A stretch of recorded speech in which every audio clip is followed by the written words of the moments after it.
ഓം ശാന്തി 3/6/2024. ഇന്നത്തെ മുരളിയുടെ main points. മധുരമായ കുട്ടികളെ, വിശ്വത്തിൻ്റെ അധികാരിയാക്കി മാറ്റുന്ന ബാബയെ വളരെ ആസ്വദിച്ച് ഓർമ്മിക്കൂ. ഓർമ്മയിലൂടെയാണ് നിങ്ങൾ സതോ പ്രധാനമാകുന്നത്. ഓർമ്മിക്കുന്നതിന് 3 കാര്യങ്ങളുണ്ട്. 1 പരിചയം, 2 സ്നേഹം, 3 പ്രാപ്തി. ഒരാളെ ഓർമ്മിക്കുന്നതിന് അവരെക്കുറിച്ച് പൂർണ്ണ പരിചയം ഉണ്ടായിരിക്കണം. രൂപമെന്താണ്, നാമമെന്താണ്, കർമ്മമെന്താണ്, നമ്മളുമായി എന്ത് ബന്ധമാണുള്ളത്, ഇവയെല്ലാം സ്പഷ്ടമായി അറിഞ്ഞിരിക്കണം. ബാബയെക്കുറിച്ചുള്ള സ്പഷ്ടമായ അറിവ് ബാബ സ്വയം നമുക്ക് തന്നിട്ടുണ്ട്. പിന്നെ ബന്ധത്തിൻ്റെ ആധാരത്തിൽ അല്ലെങ്കിൽ സ്നേഹത്തിൻ്റെ ആധാരത്തിൽ നമ്മൾ ഓർമ്മിക്കുന്നു. ബാബയുമായി നമ്മൾക്ക് എല്ലാ ബന്ധവും ഉണ്ട്. ഒരേ ഒരു ബന്ധു എന്ന് പറയുന്നത് ബാബ തന്നെയാണ്. അതിനാൽ ഓർമ്മിക്കുക എന്നത് സഹജമാണ്. 3ാമത്തേതാണ് പ്രാപ്തി. ആരിൽ നിന്നാണോ നല്ല പ്രാപ്തിയുള്ളത് അവരെ നാം കൂടുതൽ ഓർമ്മിക്കുന്നു. ബാബ നമ്മൾക്ക് എല്ലാ ബന്ധങ്ങളുടെയും രസം തരിക മാത്രമല്ല, നമ്മളെ വിശ്വത്തിൻ്റെ അധികാരിയും ആക്കുന്നു. ഇങ്ങനെയുള്ള ബാബയെ നാം വളരെ ആസ്വദിച്ച് സ്നേഹത്തോടെ ഓർമ്മിക്കണം.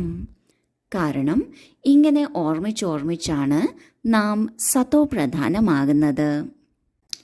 ചോദ്യം: ഏത് കാര്യത്തിൽ പൂർണ്ണ ശ്രദ്ധയുണ്ടെങ്കിൽ ബുദ്ധിയുടെ പൂട്ട് തുറക്കപ്പെടും? ഉത്തരം: പഠിത്തത്തിൽ. ഭഗവാൻ പഠിപ്പിക്കുകയാണ്, ഇതിനാൽ ഒരിക്കലും പഠിത്തം മിസ്സാകാൻ പാടില്ല. എപ്പോൾ വരെ ജീവിച്ചിരിക്കുന്നുവോ അപ്പോൾ വരെ അമൃത് കുടിക്കണം. പഠിത്തത്തിൽ ശ്രദ്ധ കൊടുക്കണം. ആബ്സെന്റ് ആകാൻ പാടില്ല. അവിടെ ഇവിടെ അന്വേഷിച്ച് കണ്ടെത്തിയിട്ടാണെങ്കിലും മുരളി തീർച്ചയായും വായിക്കണം. മുരളിയിൽ ദിവസവും പുതിയ പുതിയ പോയിന്റ്സ് വരുന്നു. ഇതിലൂടെ നിങ്ങളുടെ പൂട്ട് തന്നെ തുറക്കപ്പെടുന്നു. പഠിത്തമാണ് വരുമാന മാർഗം. ലോകത്തിലുള്ളവരും പഠിത്തത്തിൽ ശ്രദ്ധ കൊടുക്കുന്നത് നല്ല ഒരു വരുമാനം ഉണ്ടാകുന്നതിനാണ്. എന്നാൽ നമ്മൾ ഇവിടെ പഠിക്കുന്നത് ഒരു ജന്മത്തേക്കല്ല, എല്ലാ ജന്മങ്ങളിലേക്കും വേണ്ടിയാണ്. ഒപ്പം നാം എത്ര നന്നായി പഠിക്കുന്നുവോ അതിനനുസരിച്ച് ഓരോ ജന്മവും വളരെ വളരെ ശ്രേഷ്ഠമായിരിക്കും. അതിനാൽ പഠിത്തത്തിൽ തന്നെയാണ് പൂർണ്ണ ശ്രദ്ധ നൽകേണ്ടത്. സ്വയം ഭഗവാനാണ് പഠിപ്പിക്കുന്നത്. ഭഗവാൻ എല്ലാം അറിയുന്നവനാണ്. എല്ലാം അറിയുന്നവനായ ബാബ അല്ലെങ്കിൽ ഭഗവാൻ പഠിപ്പിക്കുമ്പോൾ നാം പൂർണ്ണമായി എല്ലാ തലത്തിലും ഉയർച്ചയിലേക്ക് പോകുകയാണ്. അതിനാൽ ഇങ്ങനെയുള്ള പഠിത്തം ഒരിക്കലും നാം മിസ് ചെയ്യരുത്. ജീവിച്ചിരിക്കുന്നിടത്തോളം കാലം നാം ഈ ജ്ഞാനാമൃതം കുടിക്കണം. ഈ അമൃതം നാം കുടിക്കുന്നത് ഈ ഒരൊറ്റ ജന്മത്തേക്ക് മാത്രമല്ല, ഇനി വരാൻ പോകുന്ന അനേകം ജന്മങ്ങളിലേക്കാണ്. പഠിത്തത്തിൽ ശ്രദ്ധ കൊടുക്കണം. ഒരിക്കലും മിസ്സാക്കുകയോ ആബ്സെന്റ് ആവുകയോ ചെയ്യരുത്. എവിടെ നിന്നാണെങ്കിലും മുരളി അന്വേഷിച്ച് കണ്ടെത്തി വായിക്കണം.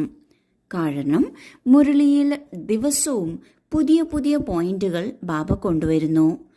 ആ പോയിന്റുകൾ നാം മനസ്സിലാക്കുന്നതിലൂടെയാണ് നമ്മുടെ ബുദ്ധിയുടെ പൂട്ട് തുറക്കുന്നത്. ഇങ്ങനെ ബുദ്ധിയുടെ പൂട്ട് തുറന്നാൽ മാത്രമേ നാം എത്ര ശ്രേഷ്ഠരായിരുന്നു, ഇപ്പോൾ എങ്ങനെയായിരിക്കുന്നു, ഇനി ഏത് ലക്ഷ്യത്തിലെത്തണം എന്നതിൽ പൂർണ്ണ വിശ്വാസം ഉണ്ടാകുള്ളൂ. ധാരണയ്ക്കുള്ള മുഖ്യസാരം: 1.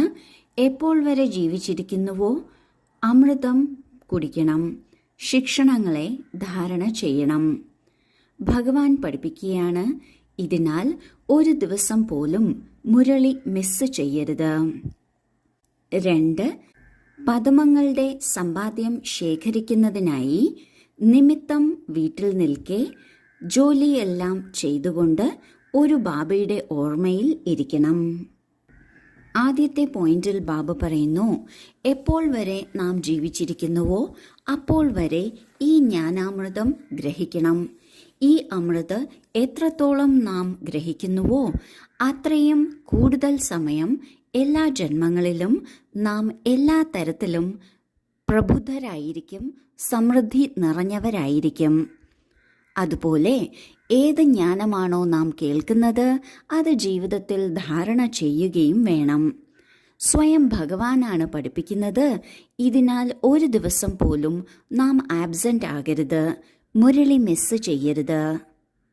രണ്ടാമത്തെ പോയിന്റിൽ ബാബ പറയുന്നു, ഓരോ കാൽവയ്പിലും കോടികളുടെ പദമങ്ങളുടെ സമ്പാദ്യം ശേഖരിക്കുകയാണ്. ഇതിനായി നാം വീട്ടിലും കുടുംബത്തിലും നിൽക്കെ ജോലിയെല്ലാം ചെയ്തുകൊണ്ടും ബാബയുടെ ഓർമ്മയിൽ തന്നെ ഇരിക്കണം. വരദാനം: പ്രസന്നതയുടെ ആത്മീയ പേഴ്സണാലിറ്റിയിലൂടെ സർവരെയും അധികാരിയാക്കി മാറ്റുന്ന, പാടപ്പെടുന്നതിനും പൂജിക്കപ്പെടുന്നതിനും യോഗ്യരായി ഭവിക്കട്ടെ. ആരാണോ സർവരിൽ നിന്നും സന്തുഷ്ടതയുടെ സർട്ടിഫിക്കറ്റ് എടുക്കുന്നത് അവർ സദാ പ്രസന്നമായിരിക്കുന്നു. ഈ പ്രസന്നതയുടെ ആത്മീയ വ്യക്തിത്വം കാരണം പ്രശസ്തർ, അതായത് പാടപ്പെടുന്നതിനും പൂജിക്കപ്പെടുന്നതിനും യോഗ്യരായി തീരുന്നു. താങ്കൾ ശുഭചിന്തകർ, പ്രസന്ന ചിത്തരായിരിക്കുന്ന ആത്മാക്കളിലൂടെ എല്ലാവർക്കും സന്തോഷത്തിൻ്റെ, സഹായത്തിൻ്റെ, ധൈര്യത്തിൻ്റെ ചിറകുകളുടെ, ഉത്സാഹ ഉന്മേഷത്തിൻ്റെ പ്രാപ്തിയുണ്ടാകുന്നു. ഈ പ്രാപ്തി ചിലരെ അധികാരിയാക്കി മാറ്റുന്നു, ചിലർ ഭക്തരായി തീരുന്നു. ആര് സന്തുഷ്ടരായിരിക്കുന്നു അവർക്ക് എല്ലാവരിൽ നിന്നും സന്തുഷ്ടതയുടെ സർട്ടിഫിക്കറ്റ് ലഭിക്കുകയും ചെയ്യുന്നു. അവർ സദാ പ്രസന്നമായും ഇരിക്കുന്നു. ഈ പ്രസന്നത കാരണം വളരെ പ്രശസ്തർ, അതായത് പാടപ്പെടുന്നതിനും പൂജിക്കപ്പെടുന്നതിനും യോഗ്യരായി തീരുന്നു. ഇങ്ങനെയുള്ള പ്രസന്ന ചിത്ത ആത്മാക്കളിലൂടെ എല്ലാവർക്കും ശുഭഭാവന, ശുഭകാമനയുടെ വൈബ്രേഷൻ ലഭിക്കുന്നു. സന്തോഷത്തിൻ്റെയും ആശ്രയത്തിൻ്റെയും ധൈര്യത്തിൻ്റെയും ഉത്സാഹോന്മേഷത്തിൻ്റെയും പ്രാപ്തിയും ഉണ്ടാകുന്നു. ഇതിനാൽ ആർക്ക് ഇങ്ങനെയുള്ള പ്രാപ്തി ഉണ്ടാകുന്നു അവരിൽ ചിലർ അധികാരിയായിത്തീരുന്നു, ചിലർ ഭക്തരുമാകുന്നു.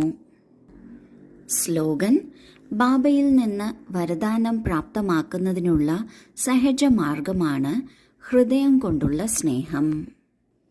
ആർക്കാണോ ബാബയോടും പരിവാരത്തിനോടും ലോകത്തോടും ഹൃദയം കൊണ്ടുള്ള സ്നേഹമുള്ളത് അവർക്ക് വരദാനവും ആശീർവാദവും പ്രാപ്തമാക്കുക സഹജമായി തീരുന്നു. ഓം ശാന്തി.